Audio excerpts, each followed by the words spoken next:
All right, today we're talking about something that could genuinely change the game for how we use money. Digital cash that works, get this, completely offline. Imagine sending money from your phone with zero internet. Well, in India, it's actually happening. I mean, we've all been there, right? You're standing there, phone in hand, watching that little loading circle spin and spin, only for the payment to fail.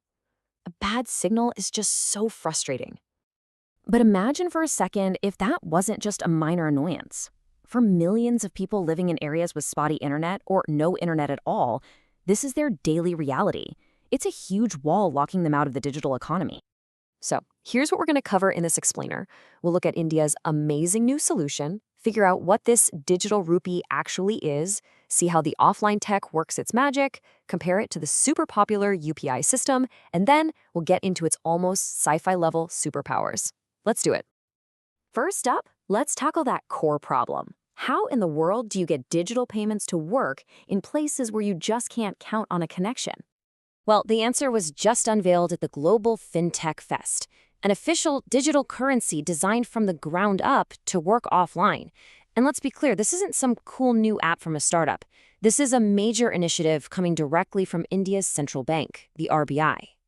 So what is this digital rupee? Or as you'll see it called, the e-rupee. Let's break down what we're actually talking about here. At its heart, the e-rupee is a central bank digital currency, or CBDC. And that's a really important detail.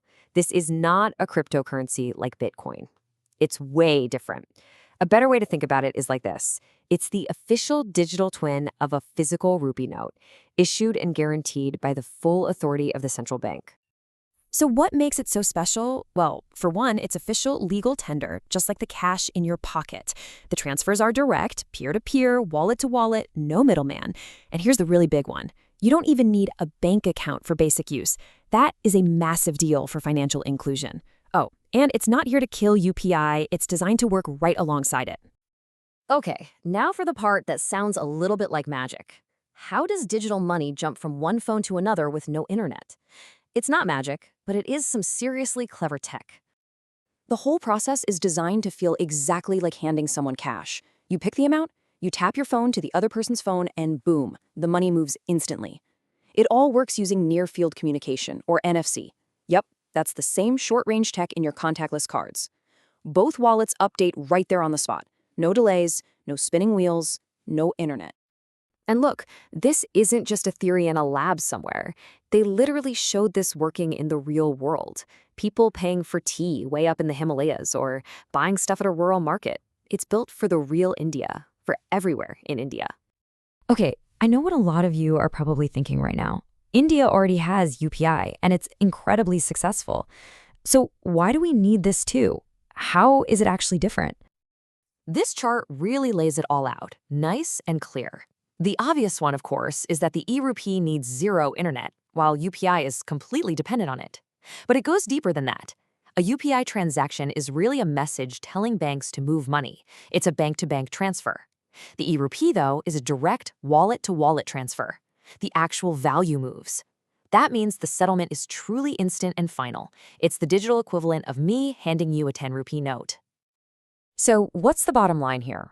By cutting out all those intermediaries, the payment gateways, the network switches, the bank servers, the offline e-rupee is designed to be fundamentally faster and cheaper. It's about as direct as a digital payment can possibly get. Okay, let's get to our final section, because this is where things go from being really cool to being mind-blowing. This is where the e-rupee gets, well, what you could call superpowers. This is a total game changer. The digital currency itself can be programmed with rules and conditions. Think about that. You can create money that knows what it's for, where it's allowed to be spent, and even when it should expire.